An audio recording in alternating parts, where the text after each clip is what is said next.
Well, here we are, Mark, back in the summer, still in July. Yeah. Now, I have to say, we thought that only football fans watched this, but apparently not. If we go by the email we got, lovely email from Jaya in Malaysia. And what does it say? It says, Mr. Catlin, I've been watching your monthly YouTube Q&A sessions with Mr. Johnny Moore, and I really enjoy it. Congratulations to you winning the FC Business CEO of the Year award. Though I'm not a Pompey fan, I'm happy to see them promoted. That's lovely, isn't it? Sign Mrs. Moore. Well, you did actually go back to her and say, I'll pass on to my other half. I did. I don't think your wife would be too flattered by that. No. Well, I don't know the Malaysian name, so I didn't know whether that was a male or female anyway, so I'm totally oblivious to that. Okay, well, nice to know. Nice all these that different people are watching. People watch it. Yeah, great for Pompey that, people in the Far East are actually taking an interest in the football club. Yeah, lovely. Brilliant. Okay, serious stuff. Yeah. As you would imagine, a dominant topic is what's the latest with the takeover, where are we, and what's next, estimated time of completion, etc. So there are three. There's a few, yeah. Just to be clear, when the vote was taken pretty much immediately after, I was asked a question, as were others close to the process, what do we think the timescale is going to be now? And the ballpark figure I was given and we've given out is 6 to 8 weeks. We're now, I think this weekend, we're at that more or less 8-week period. So we're at the higher end of the ballpark figure.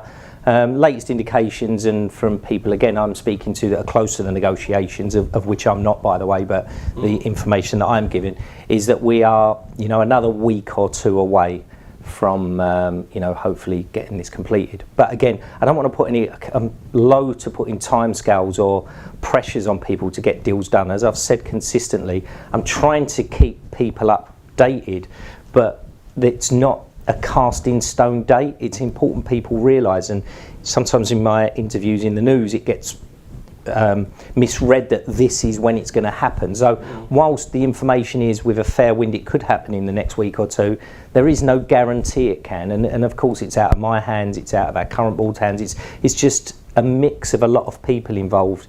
Obviously, there's Michael Eisner and his Tornante group, there's a current board, there's the PST, there's the presidents, there's the lawyers on both parties, there's the lawyers representing, the various groups. So what is important is that it's a deal that everyone is happy and comfortable with. And what you can't do is put people under pressure and say, you've got to get it done, because it's been out in the press, we said we'd get it done in this time. Well, we never have. All we've tried to do is try and keep people updated and give them a ballpark figure of where we think it's going to be. I think the thing here is people get anxious when they don't hear anything, but that's due diligence, isn't it? It is, yeah, and there's been a thorough due diligence. As I said, it's not just our side of the fence as such, that's currently our side of the fence that has to be happy with this. Michael and his team have to be happy with this as well. So they're conducting a really extensive due diligence, which is great. And we've got nothing to hide in that respect. So we're just, like I say, just waiting for a time when everyone gets together. They're all happy and it's finally signed on the dotted line. Great. A lot more asking the usual. What would a successful season be? It's been covered, but perhaps you'd like to cover it again. Yeah, I think that's a good question actually, because it's not asking what is our target for this year. And again, I don't like to set specific targets. I think it puts everyone at the club under undue pressure. But a successful season for me would be whenever you make the step up to a new division is being competitive week in, week out. I don't particularly want to put a figure in the table that deems it as successful. Obviously, the playoffs would be successful, but then you could argue equally a top half of the league would be successful. So I don't want to put a definitive, if we finish 10th, it's been a successful year. If we finish 13th, it's been a successful year, because I think it adds undue pressure. But the main thing for me, and I'm sure a lot of Pompey fans, is we're making a step up to the next division, with a new manager. What is important is that we are competitive and that, we fight at as high a position as possible in the league table this coming season. Okay, on to a different subject altogether.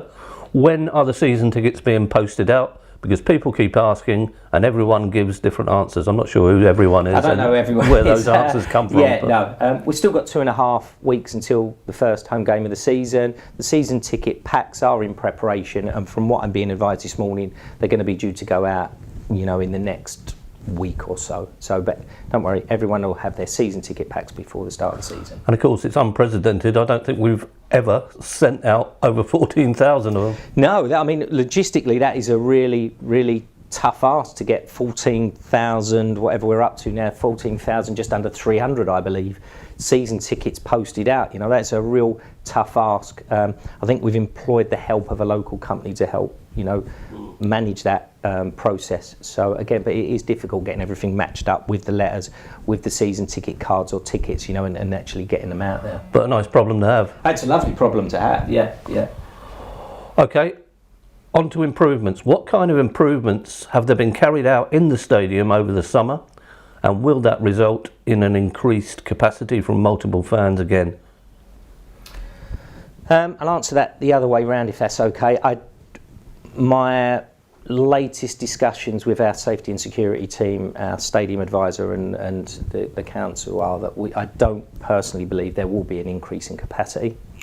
I think we've done well to actually, if we arrive at a situation where we can maintain capacity this year, I think that's a vindication of all the work that's gone on over the summer, because what supporters need to realise is that every year there is a tightening of the noose as such on stadium safety and security requirements, as you would expect. They're great, and with the horrible to say, but with the disasters like the Grenfell disaster and things like that, all adds pressure on the local council, adds pressure on security teams at football matches, because you've got potentially 18,000 at Fratton Park in a confined area. So everyone has to do things absolutely 100% correctly. There cannot be any leeway on this. It's got to be done rightly, and rightly so, because as I've consistently said, safety and security at the football is priority number one. Forget the results. If there was an accident at Fratton, the result counts for nothing, does it? So that is the absolute priority. That's what we're working towards. So whilst we would all like an increase in capacity, we cannot push for that if we believe there's any. And when I say we, the emergency services, the football club, the licensing authority, we've just got to make sure we're all singing on the same page and that we're 100% happy where we are, and we can't take any risks and say, well, that's all right, give us another 500, that won't happen, give us another 1,000 capacity here. So that's not going to happen. Everything's done correctly, properly, thought through with the emergency service professionals involved, and we'll never ever take any risk on safety and security at a football game. So that answers the second question.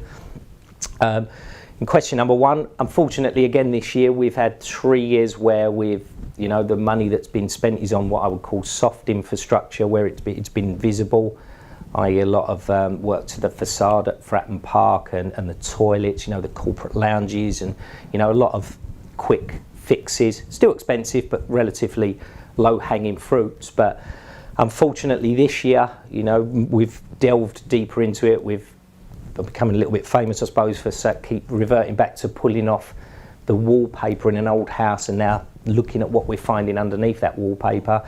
And as I said, consistently now, probably for just under a year, it's not great what we're peeling off, and a lot of that work, as I say, is done behind the scenes in regards of the steel stanchions and metal staircases and supporting beams. So it's not saying you'd come in immediately and go, wow, look at that supporting beam, doesn't it look great? But it is expensive, and it's what I would call hard infrastructure items that have just had to be done. And we are now on a programme of works over the next few years where we are getting them works done, and once again, as I say, just making Fratton Park safe and secure.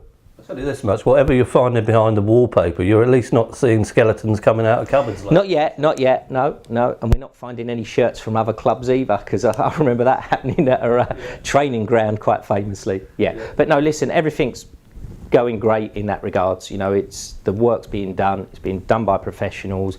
Everyone's happy behind the scenes with the work that's being done, and as I say, it's not something that's instantly visible. By the way, there are a couple of things that will be instantly visible, and I'll wait for fans to come in to see that.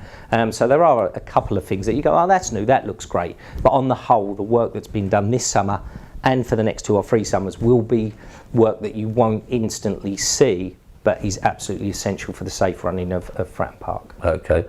Right, Jake of Twitter says, why have our friendlies been so underwhelming this season, and could we not get some big opposition to come to Fratton Park, which I'm not too sure Bournemouth would agree with? Yeah, it's a little bit disrespectful to Bournemouth. I think friendlies are specifically there for a specific reason, and that is to get players fit. You know, there's a gradual step up in standard of the opposition, but it's all about getting people fit, ready for the first game of the season. So whether you play Real Madrid, Manchester United, Liverpool, Tottenham, you name it, it doesn't really matter. All that matters is that you are fit and ready for the first game of the season. Pre-season friendlies always, and it's the same at all clubs, by the way, you tend to leave it to the manager. It's his decision. It was difficult for Ken this time because he come in at the end of a season where Paul was in the middle of arranging his pre-season friendly. Some were agreed, some weren't agreed. I mean, we did have Cardiff lined up as well, if you remember, but obviously because of the Carabao Cup competition, that was deemed that it was crazy to play games within such a short space, and asked Pompey fans to go all the way to Cardiff on 2 occasions in, over what I think was like a 10-day period. So that decision was taken, and correctly. So, but yeah, I think now as well as we move forward and improvements are made, hopefully on the actual playing surface is another thing. We can only really want to expose the pitch to one game pre-season at the minute, because we've still got what you would deem as an old-fashioned turf pitch. It's not a fibre sand pitch, and we saw the benefits of protecting the pitch this year, where the pitch looked great throughout the season and played very well. So there's been a lot of work going in that respect. But just to go back to that, there is potentially in the future some glamour ties that we could look at bringing to Fratton Park. But as I say, for us this season, in the middle of change of manager, the pre-season is all about preparation for the team and the players and get them ready for the first game of the season. And it might be repetitive, but it's also great to go to places like Havant and to Bognor, and even a lovely evening in Newport, Isle of Wight, where local fans don't have to travel a long way. No, and to a degree, you're damned if you do, damned if you don't, because if we did say, right, we're going to go and pay Real Madrid X amount of hundreds of thousands of pounds, and you can do that. You can do that with any club. The big clubs are out there that will accept that money. But the downside of that is, I think it was at Bournemouth, where they were charging £60-70 for a friendly just to justify the opposition, the opposition and their expenses that they wanted. I mean, I'm not sure that's what we want. I'm not sure chasing the ball potentially for 90 minutes, it might be a good running session, but I'm assuming Real Madrid with their players on what they're earning, might have a lot of the ball that night. I'm not sure that's such a good preparation. You'd have to ask the manager that. So you want your games, you don't want them too much out of kilter, because it doesn't really serve a purpose to anyone. So listen, I don't think the pre-season has been great, and that's no disrespect to Bournemouth, because it's great to get Bournemouth, but the depth there. But when you look at it, we did have Cardiff in there, which unfortunately was cancelled out of our control. So if you look at Cardiff Championship, Bournemouth, then we did have Eastleigh, who was obviously a national conference, a couple of Conference South. So I think there was a good array of different opposition building up to the first game of the season. Unfortunately, it didn't work out that way, but it was out of our control. Yeah, sure.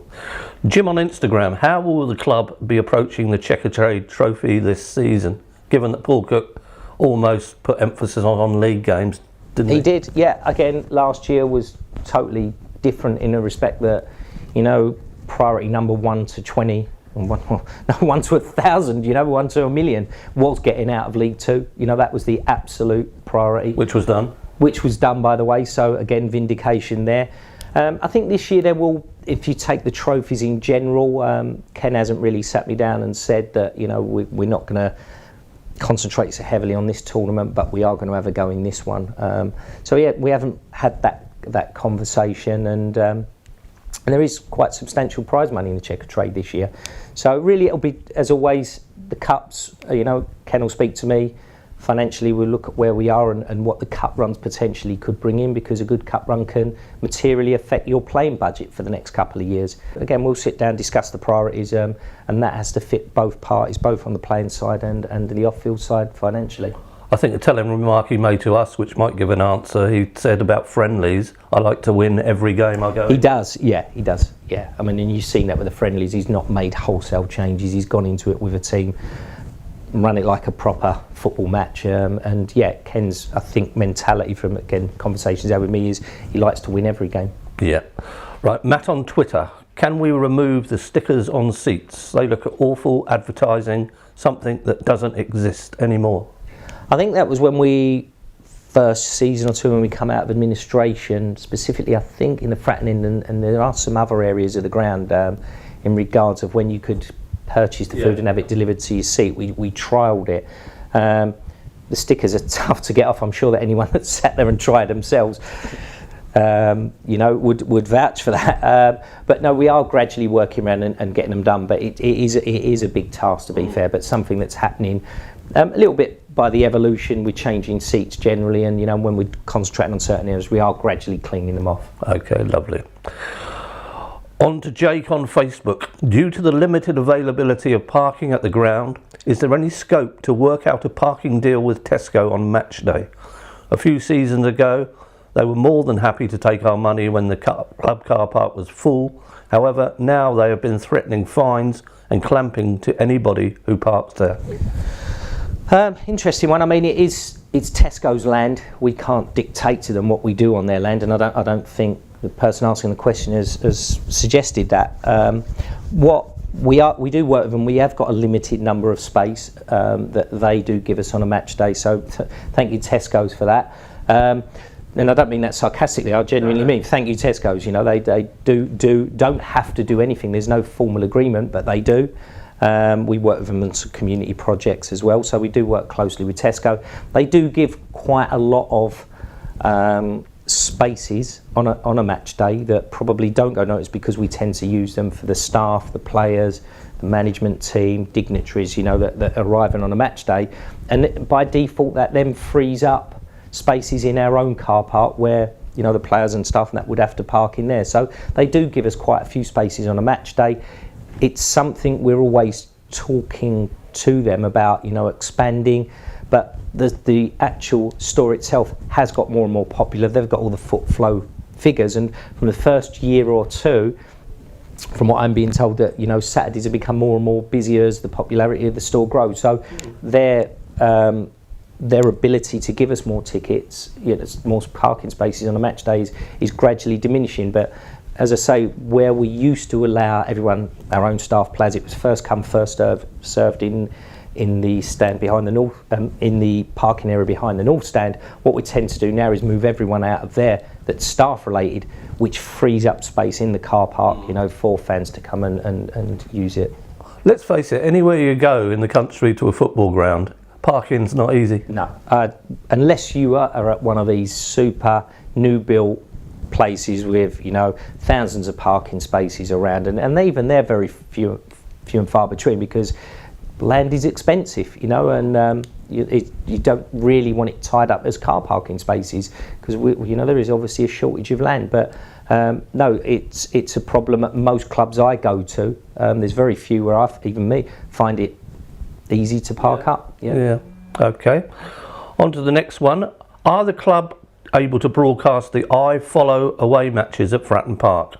Could they perhaps sell tickets for the Victory Lounge? Steve on Twitter. Just to be clear, the live streaming, which is now known as iFollow, of matches, home and away, is only available to people living outside of the UK. So that's number one. Now, iFollow or not, we've always had the ability over the last, I think it's last season, maybe the season before, that in the event of a sellout and with the permission of the other team, we can broadcast back at Fratton Park.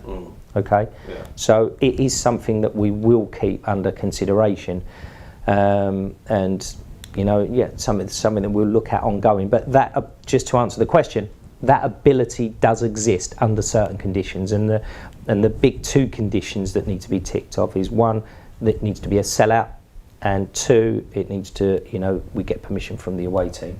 Okay, well, there's the main bulk of the question. So it would suggest we're not doing too much wrong at the moment. No, I mean, we always say, don't we, that you can see how the club is generally going by the amount of questions, and I thought the questions were quite good there. But I think the main focus from everyone now is it literally we're in a Not the club, because the club's functioned and it's continuing to function well, as I said it would do. But, I think the big question out there now is, when is the takeover going to hopefully complete? And really that is priority number one, I would say, at the moment. And as you said, most of the questions we've had is in that regard. So that's the focus of everyone. And John on Facebook said, did you manage to take your missus away? I had a week away, yeah. We had the Football League conference, and I know everyone laughs and go, oh, Portugal, it's a bit of a holiday as well, which it is. But to be fair, it's over a 3-day period, and most of the time I'm in the conference. It's not like it's a relaxing, couple of days in Portugal, even though it sounds glamorous, you're in Portugal. But yes, I did have a week away in Spain. Why do they have them in Portugal? A bit lavish. People say that, but I think it goes back to what I was told ages ago, that the agreement the Football League had with Thomas Cook meant it was cheaper to ship executives, chairmen and such over to Portugal, and because of the prices that they could get from the hotels over there, it was cheaper to do that than put them up for 3 nights in a hotel in the UK. That's the rationale of it. And do you actually solve a lot? You do actually, yeah, and it's good. I always use it as a bit of an exercise just to find out what's going on at other clubs, really. So I let them get drunk and they can tell me what's going on. But no, it's good. It genuinely is good, and I think it's, as a group, all right, yeah, the priority number one is Portsmouth Football Club, but with them you've got the secondary where we have to look after football as a whole. And, apart from a few blips over the Checkatrade and trying to get B teams into the league, I think overall there is a general improvement from the Football League. Well, thank you once more for being so honest, and best wishes to Leia in Malaysia. All right, yeah, best wishes, yeah. Thank you, Johnny. Cheers.